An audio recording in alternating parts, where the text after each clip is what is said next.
Okay, तो आज surprise देते हैं आज।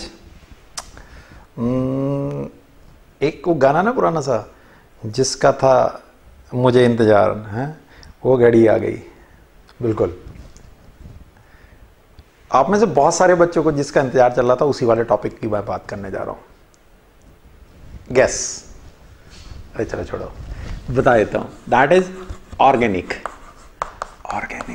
अब ऑर्गेनिक केमिस्ट्री आप में से बहुत सारे बच्चे सोच रहे होंगे, बहुत सारे जो मेरे को जानते हैं वो, या जो नहीं जानते वो, या जिन्होंने पैकेज लिया, जिन्होंने नहीं लिया। पैकेज जिन्होंने लिया उन्हें तो सब पता है कि मैंने कैसे करके चीज़ों को पढ़ा रखा है। जिन्होंने नहीं लिया उनको लग रहा होगा कि यार ऑर्गेनिक केमिस्ट्री कितने दिन में, 3 to 4 days मैक्सिमम, 3 से 4 लेक्चर में हर चीज, हर बात सच्ची।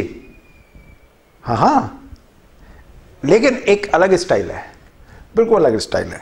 मतलब ऑर्गेनिक केमिस्ट्री को हमें ब्रेक कर लें तो जल्दी बात समझ में आती है हमारे। ब्रेक कर लें, वो ब्रेकिंग क्या होगी, वो ब्रेकिंग कैसे करी जाएगी, वो क्या होगा, वो मैं अब आपको बताने जा रहा हूं। क्या है वो ब्रेकिंग?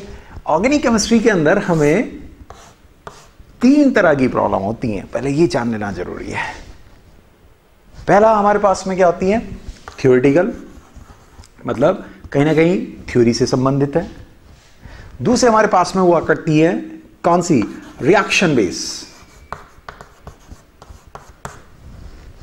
थ्योरेटिकल, रिएक्शन बेस, और कुछ हुआ करती हैं स्ट्रक्चर, जिनके अंदर हम इफेक्ट्स वगैरह को देखते हैं। तो थ्योरेटिकल, रिएक्शन बेस और स्ट्रक्चर बेस, इनके ऊपर हम लोग बात करेंगे, एक एक करके सब चीजों खत्म करते जाएंगे। तो थ्योरेटिकल रिएक्शंस हमारे पास में क्या होता है, theoretical, reaction base, structure base. अब रिएक्शन में हमारे पास में कुछ ऐसी बातें होती हैं जो नेम होती हैं, मतलब जिन रिएक्शन के नेम फेमस होते हैं, और एक ऐसी होती है जिनके नेम नहीं हुआ करते हैं। इस तरह की हमारे पास में ऑर्गेनिक का डिवीजन हुआ जाया करता है। कभी कभी हमारे पास में जो क्वेश्चंस आते हैं जो स्ट्रक्चर बेस आ जाते हैं। अब आप कहोगे कैसे, हमसे बात करें पिक्रिक एसिड, हमसे कहेगा पिक्रिक एसिड किसे कहते हैं, या हमसे कहेगा क्यूमीन किसे कहते हैं, ठीक है, या फिर हम इसको, अब ये स्ट्रक्चर बेस वाले कौन से क्वेश्चन है मैं आपको बताने जा रहा हूं। पहले इनको खत्म कर देते हैं सबसे पहले। जैसे हमसे उसने कहा पिक्रिक एसिड कह दिया, मतलब जो फेमस नाम है उनकी बात करते हैं। और ये कहां पर मिला करता है, और हमें ये मिला करता है पॉलीमर में, ब्यूना एस, ठीक है, इस तरह से हो गया। नेचुरल रबड़ हो गई हमारे पास, नायलॉन 66 हो गया, इस तरह से हो गया। बैकलाइट हो गया। स्ट्रक्चर बेस, मतलब मैं ऑर्गेनिक को बिल्कुल डिवाइड करके आपको बता रहा हूँ कि हम ऑर्गेनिक कैसे करते चलते हैं, रिवीजन करने के लिए हम कितना जल्दी कर सकते हैं। फिर उसके बाद में हमारे पास में आते हैं बायोमोलिक्यूल, ये हमारे पास में स्ट्रक्चर बेस हो जाते हैं। तो हमारी बात खत्म हो गई, ये हो गया, ये हो गया, ये हो गया। अब हमारे पास में आती है रिएक्शन। रिएक्शन में हमारे पास में 2 होती है, एक तो नेम रिएक्शन हुआ करती है और दूसरी हमारी नेम रिएक्शन नहीं होती है। मतलब रिएक्शन का जैसे हमसे कहेगा कि भाई ठीक है हमारी ये चीज़ हो रही है, उससे कहेगा किनीजेरो रिएक्शन है, हमसे कहेगा एल्डोल कंडेंसेशन है, कुछ ऐसी बातें हमसे कह रहा होगा। ठीक है, बात समझ रही? तो घबराइए मत, मैं आपके साथ हूं, और देखिए कमाल, आने वाले 3 से 4 दिन में हम ऑर्गेनिक को किस वे में समझते हैं। देखिए मैं इस तरह से तो चीज़ें नहीं कर सकता हूं जैसे नेट पे या यूट्यूब पे होती हैं कि एक छोटा सा सवाल समझा दिया और उसमें समझ करके ये उम्मीद हो गई कि आप जाने कर सब कुछ कर लोगे। लेकिन मैंने यहाँ कोशिश ये करी कि आपको छोटा सा सवाल नहीं, आपको सारी चीज़ें मैं समझाने की कोशिश करता हूँ। मैंने अपनी बुक में इस तरह से नहीं चीज़ों को पढ़ाया। जो मेरे बच्चों ने बुक लिए तो वो कह रहे होंगे कि यार ऐसे हमें भी बता देते। उसमें सबसे पहले IUPAC नेमिंग है, और IUPAC नेमिंग में ना डिटेल्स, फंक्शन ग्रुप डिटेल्स। इसके लिए आपको एक काम करना जरूरी है कि जो मैंने ऑर्गेनिक ग्रुप्स प्रॉपर्टी करके एक वीडियो डाली हुई है, ऑर्गेनिक ग्रुप प्रॉपर्टी, उसके अंदर मैंने डिफरेंट ग्रुप्स की प्रॉपर्टीज बता रखी है। एक क्वेश्चन वहां से डेफिनेट आना है, जैसे आइडोफॉर्म टेस्ट हो गया, किनीजेरो रिएक्शन हो गई, ठीक है, एल्डोल कंडेंसेशन हो गया, ऐसे करके डायरेक्ट वाली, या लुकास टेस्ट हो गया, विक्टर मेयर टेस्ट हो गया, ऐसे करके बातें वहां पर दी हुई हैं। तो उनको तो आप वहां से उठा लीजिए, वहां से देख लीजिए, वहां से रिवाइज कर लीजिए। उसके अलावा जितनी भी चीज है उसके लिए आपको क्या करना है, उसके लिए आपको एक ही काम करना है। क्या काम करना है जी, इसको देखिए, जस्ट बिलीव, चीजें आसान हो जाएंगी। ठीक है, लंबा वीडियो हो सकता है ऑर्गेनिक का, ये वाला, ये वीडियो लंबा हो सकता है। ठीक है, अब थ्योरेटिकल में डायरेक्ट बातें, जैसे ऑक्टेन नंबर किसे कहते हैं जी, ठीक है, या ब्रांच वाले का बॉइलिंग पॉइंट आपका कम क्यों होता है, ऐसे करके। तो वो सारे इसके, तो मैं एक एक करके करूंगा, मतलब पूरी ऑर्गेनिक के सारे थ्योरेटिकल पॉइंट्स, फिर उसके बाद में रिएक्शंस, और उसके बाद में स्ट्रक्चर। तो स्ट्रक्चर तो हो गए, स्ट्रक्चर तो आप यहां से देख लीजिए, नायलॉन 66 वगैरह सब कुछ। इनको क्या करना आपको, इनको आपको बना लेना। जैसे बायोमोलिक्यूल में जैसे हमारे पास में कौन है भाई, ग्लूकोज, फ्रक्टोज, ग्लूकोज का स्ट्रक्चर बना लिया, फ्रक्टोज का बना लिया, उनकी फिर प्रॉपर्टीज वो मैं बाद में बताऊंगा कि 16 ग्लूकोज में 16 हमारे पास में वो करते हैं और 8 कौन ऑप्टिकल आइसोमर्स। तो इस तरह से हमें चीजें करनी होंगी यहाँ पर। तो नाइलॉन 6 का सबको बना करके यहाँ चिपका। अगर मेरे पे बिलीव करते हो, अपना गुरु मान करके चलते हो, अपना टीचर मान करके चलते हो, तो आपको मैं बहुत अच्छी बात बता रहा हूँ, इन सारे स्ट्रक्चर्स को बना लीजिए, इनसे डरिए मत। और अगर डर लग रहा तो डर के आगे एक ही चीज है, जीत है। डर के आगे ड्यू है, ऐसा कई तो तुम में से ऐसे उठाते हो ना, और डर के आगे ड्यू है। चलो कोई बात नहीं, ठीक है।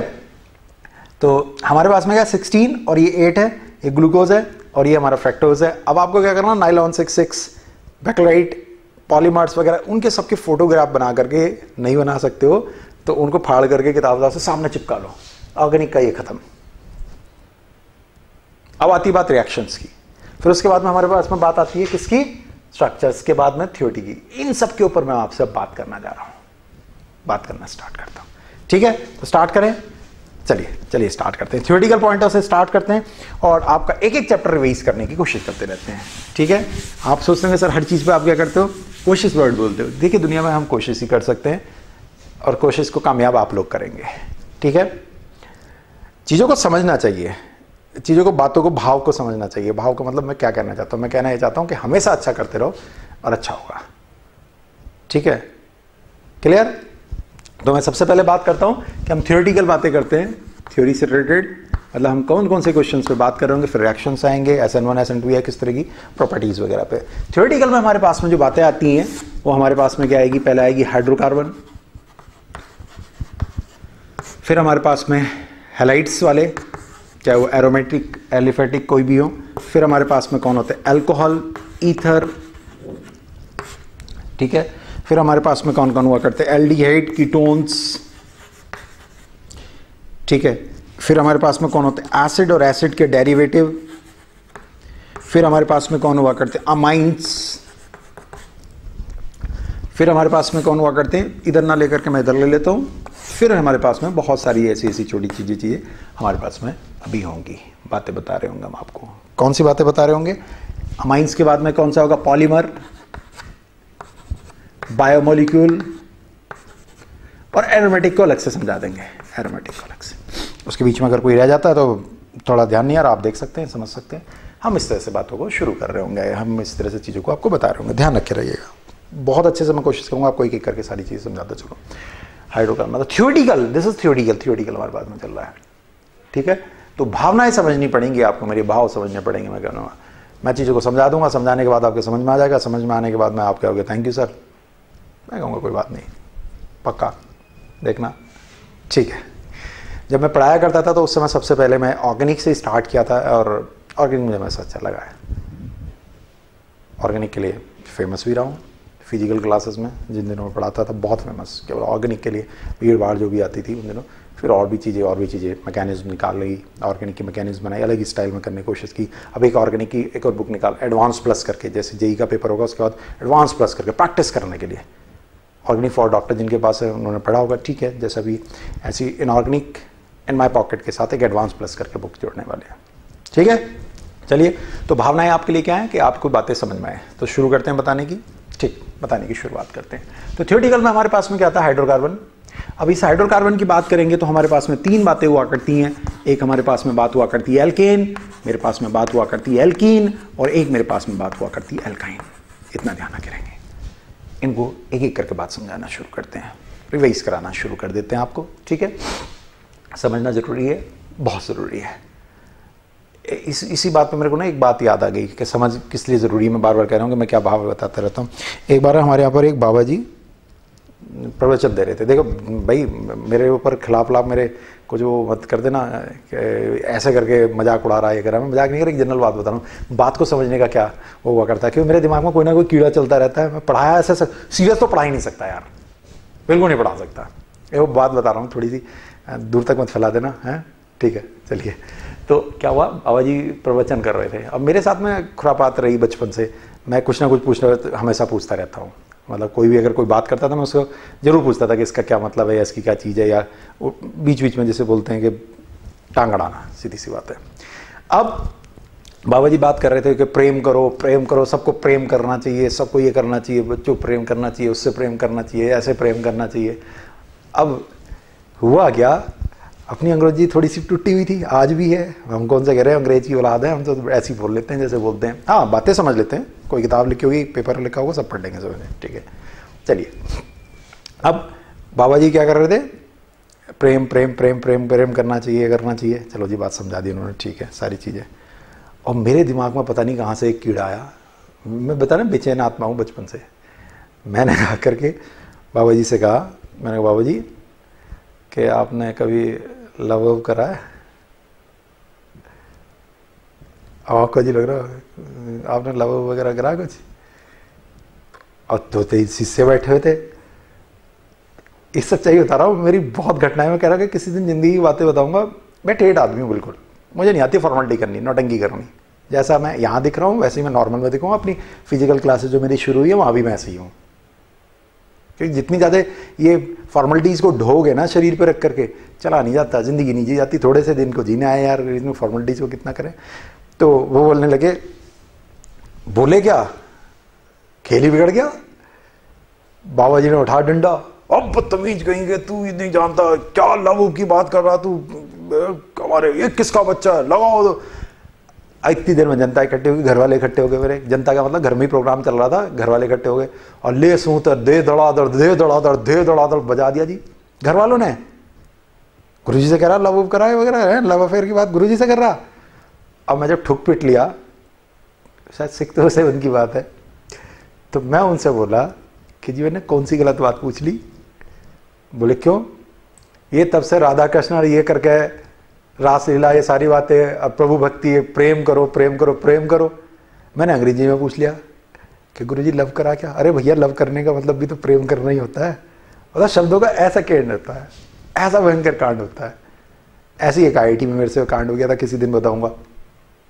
मतलब तुम प्रेम प्रेम प्रेम कह रहे हो कि प्रेम करो प्रेम करो, प्रेम करना चाहिए, मैंने भी प्रेम करना चाहिए, मुझे भी प्रेम करना चाहिए, तुमसे भी प्रेम करना चाहिए। मैंने ये कह दिया कि लव वगैरह क्या, इतने में ठोक दिया यार है। तो भावनाएं तो एक ही थी, मैंने अंग्रेजी की बात पूछ ली। चलो छोड़ो, अजीब सी घटनाएं होती रहती हैं। चलिए, तो अभी भावनाओं को उसमें रखना है, किसमें, कंट्रोल में रखना है। और यहाँ समझना है क्या समझाना चाह रहा हूँ। तो एल्केन हमारे पास में एक जनरल फॉर्मूला आपके बाद में आ जाएगी बात। जनरल फॉर्मूला फटाफट समझाता हूँ, CnH2n, ये आप सब जानते हैं। लेकिन जो सबसे इंपॉर्टेंट है कि फर्स्ट एल्केन हमारे पास में कहाँ से शुरू होती है, CH4। इसको हम क्या बोलते हैं, मिथेन बोला करते हैं। मार्स गैस कहलाया करती है, दलदली उसमें मिला करती है। हमारा कंबशन करने पर हमारे पास में एक इंपॉर्टेंट बात आपको बताना चाह रहा हूँ इसमें। मेरे पास में जब भी हमारे पास में कहीं भी किसी परसेंटेज की बात करता है, ऐसा प्रॉब्लम मैंने आपको पहले भी बताया हुआ, तो हमारे पास में जो एल्केन एल्कीन एल्काइन होते हैं उनका फॉर्मूला CnH2n, ठीक है, CnH2n-2। तो इनका मोलिकुलर वेट जो होगा वो 14n+2 होगा, इसका जो होगा 14n होगा और इसका 14n-2 होगा। हमसे वो जब कहता है कि एक हाइड्रोकार्बन है जिसकी कार्बन की परसेंटेज ये है, हाइड्रोजन की परसेंटेज ये है, तो बताइए वो हाइड्रोकार्बन क्या होगी? हमसे ऐसा पूछ लेता है।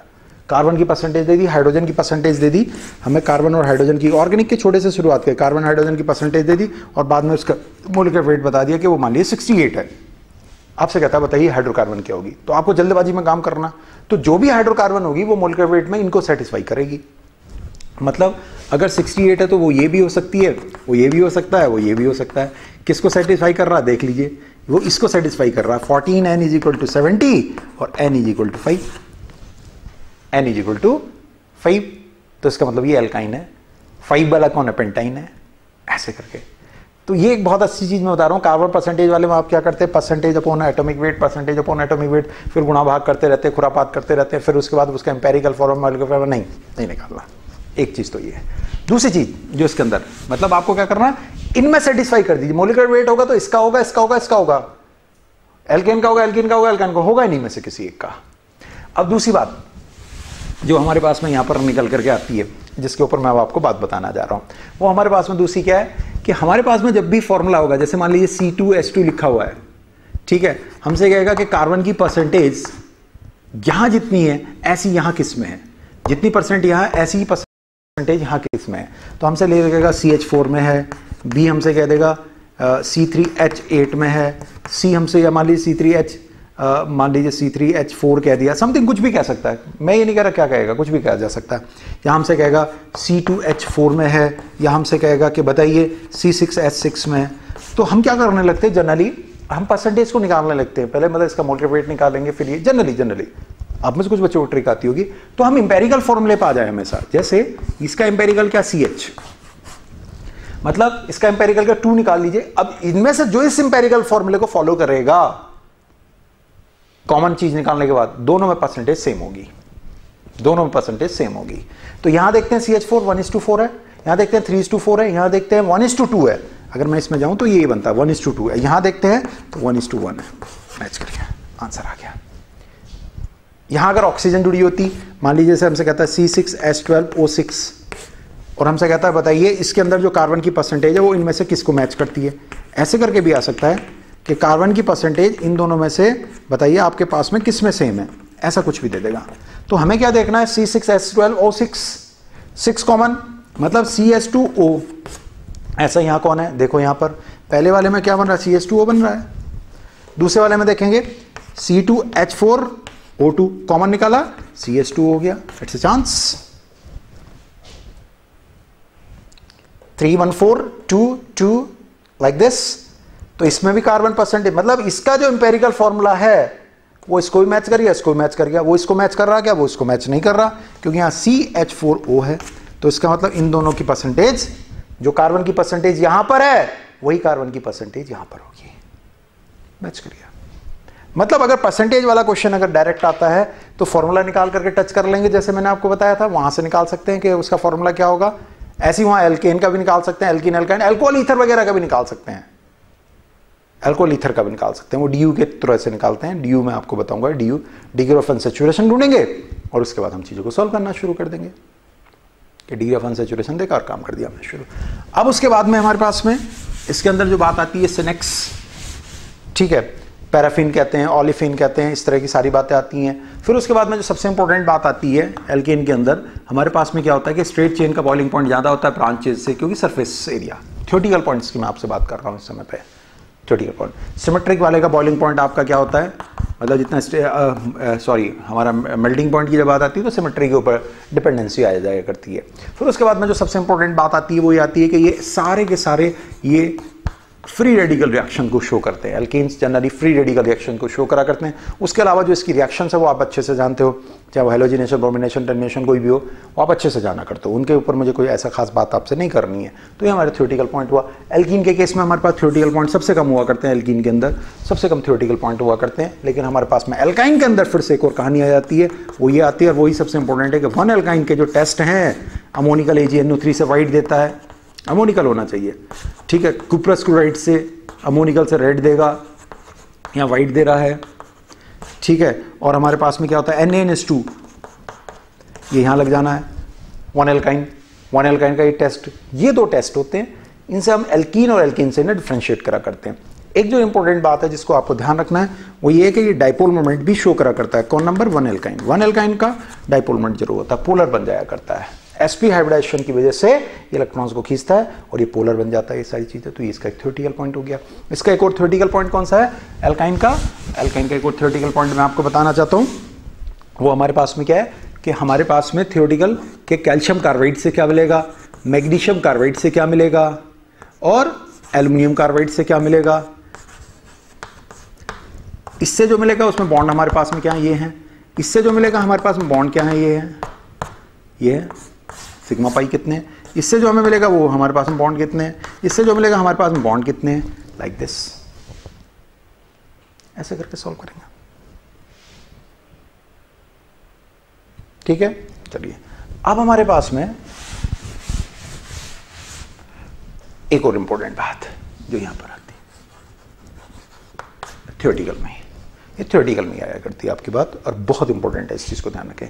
वो है आपकी कौन सी, कि जो एल्केन्स होते हैं वो आपके स्ट्रगर्ड, स्क्यू, गॉच, याद आ रहा हो, कन्फॉर्मर्स दिया करते हैं।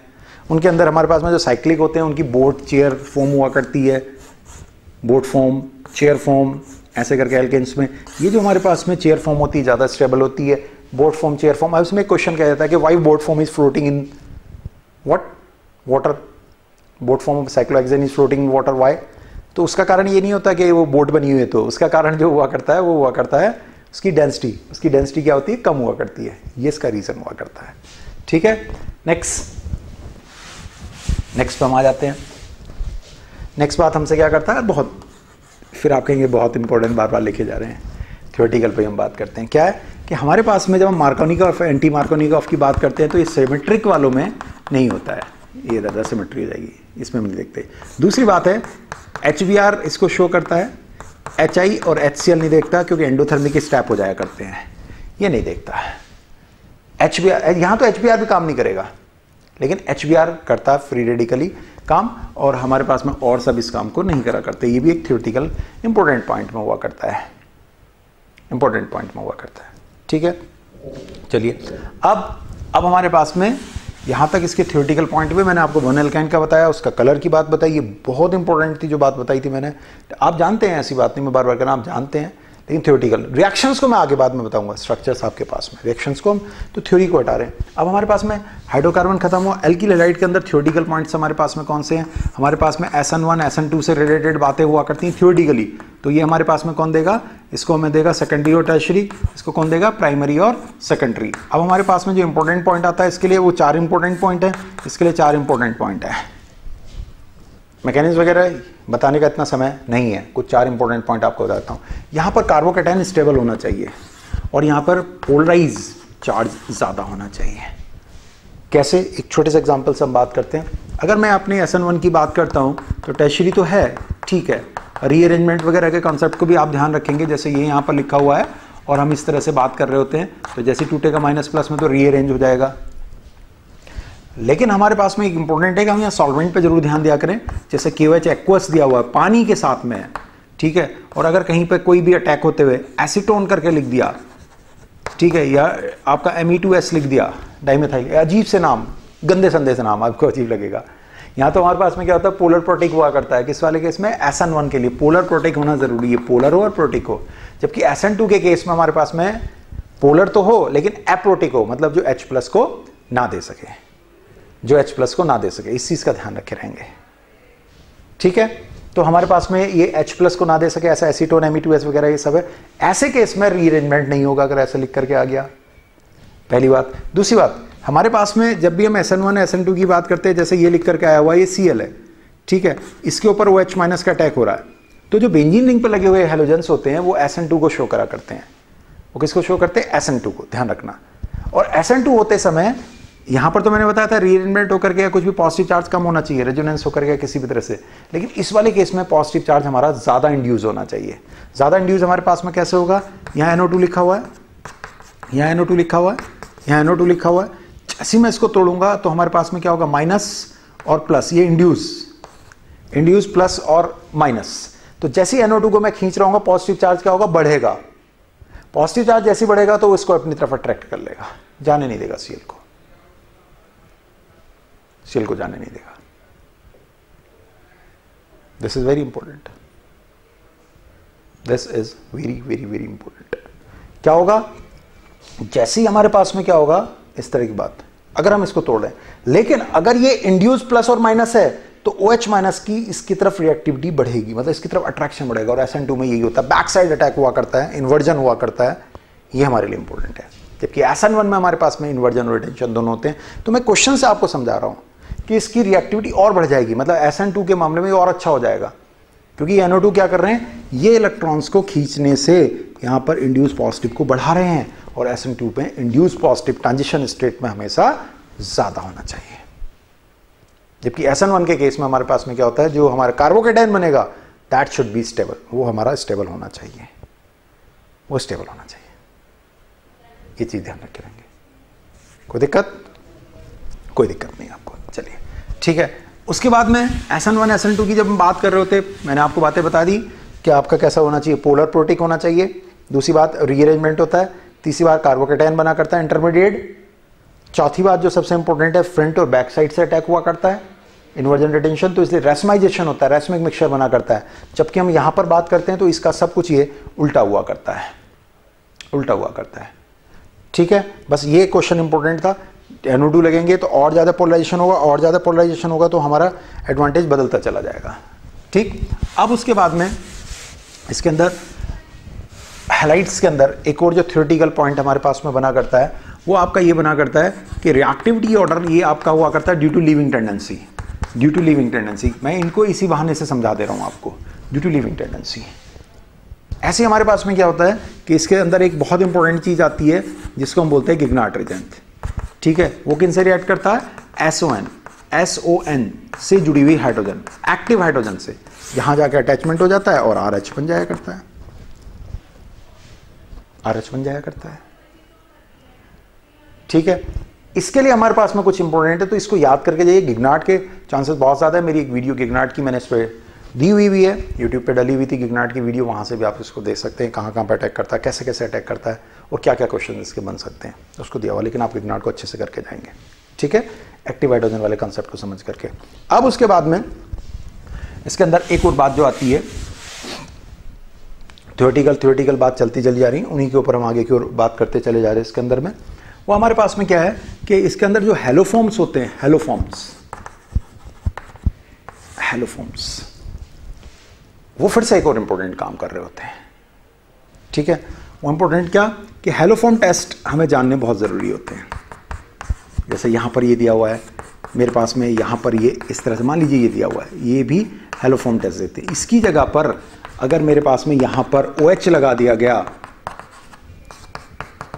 इसकी जगह पर यहाँ पर OH लगा दिया गया, तो ये भी हमारे पास में क्या करेंगे? हेलोफॉर्म टेस्ट देंगे। ऐसे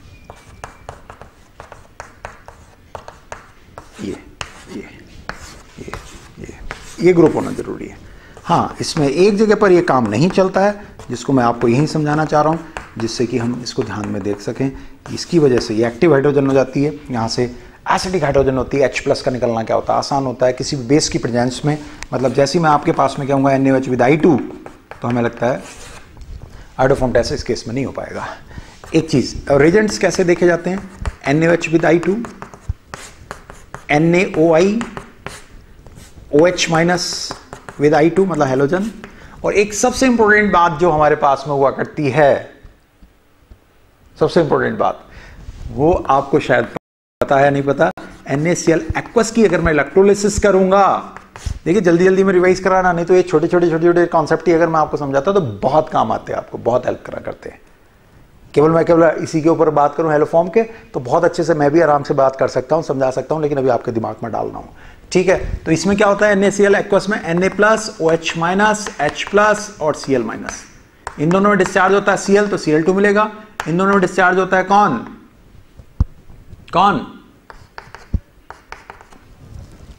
जो नीचे होते हैं वो डिस्चार्ज होते हैं। तो इसका मतलब क्या हुआ? NaOH पैदा हुआ यहां से और Cl2 पैदा हुआ यहां से, तो NaOH Cl2 बन गया, वही जो हम काम कर रहे थे। इसी में ध्यान रखेंगे, CH3CO NH2 ये आइडोफॉर्म टेस्ट नहीं देगा, क्योंकि यहां पर R होना चाहिए या H होना चाहिए, R या H होना चाहिए। Remember it, always remember it, भूलना नहीं है आपको कभी भी, ध्यान रखेंगे। चलिए इसे नेक्स्ट,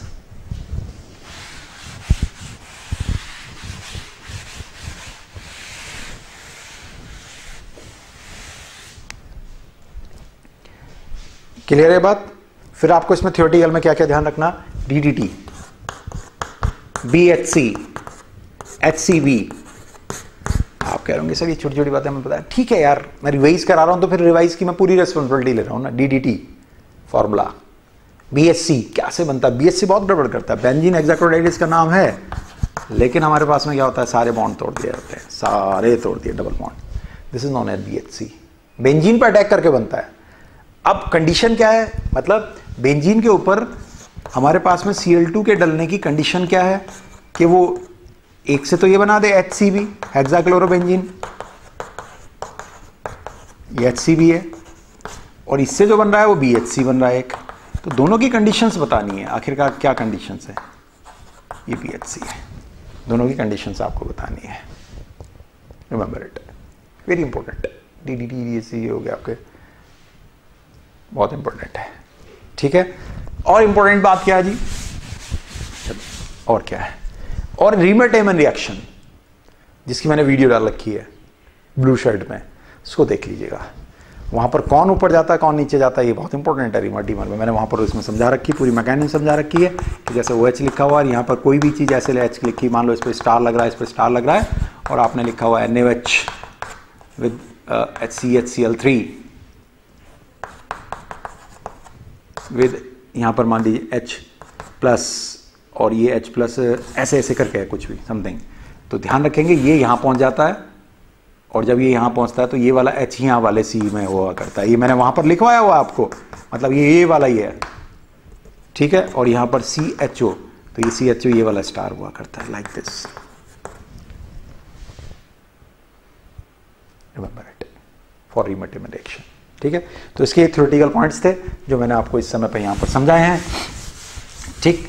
फिर उसके बाद में हमारे पास में जो नेक्स्ट चीज़ आती है वो आया करती है अल्कोहल और ईथर के 3 पॉइंट, फिर एल्डिहाइड कीटोन के, फिर एसिड डेरिवेटिव, अमाइंस के, मतलब थ्योरेटिकल पॉइंट्स हमारे पास में बहुत इंपॉर्टेंट होते हैं। मैं बार बार कर रहा हूं, रिएक्शंस तो मैं एक ही फेज में सिखा दूंगा आपको, एडिशन सब्स्टिट्यूशन एलिमिनेशन के नाम से लेते हुए आगे की ओर निकालते हुए चला जाऊंगा आपको एक ही फेज में, लेकिन ये थ्योरेटिकल पॉइंट बार बार बहुत इंपॉर्टेंट है। किस ग्रुप की क्या प्रॉपर्टीज हुआ करती हैं, कैसे करके वो काम करते हैं, ये बस मैं आपको बार बार यहाँ पर समझाने की कोशिश कर रहा हूँ। बार बार इस चीज़ को समझने की कोशिश करिए आप भी। इस तरह के क्वेश्चंस हमारे पास में काफ़ी रिपीट होते रहते हैं, ठीक है। तो ये फेज 1 था, दिस इज पार्ट 1। थोड़ी देर में नेक्स्ट वीडियो में आप पार्ट 2 करके देख रहे होंगे, और उस पार्ट 2 में हम यहाँ से लेकर के आगे की बातों को ख़त्म करेंगे। दिस इज पार्ट 1, दिस होता है दबंग 1 दबंग 2 है, तो ये दबंग 1 नहीं होता, दबंग नहीं, दिस इज ऑर्गेनिक 1 ऑर्गेनिक 2। अब जब मेरी पिटाई हो गई थी जम करके, वो लव वाली जो बात बोलती थी, तो अगली वीडियो में मैं आपको बताऊंगा कि मैंने आईआईटी में क्या ऐसा कांड करा था। अब वो आपको कांड देखो, फिर शब्दों पर जा रहे हो, आईआईटी लैंग्वेज है तो कांड बोलना पड़ता है।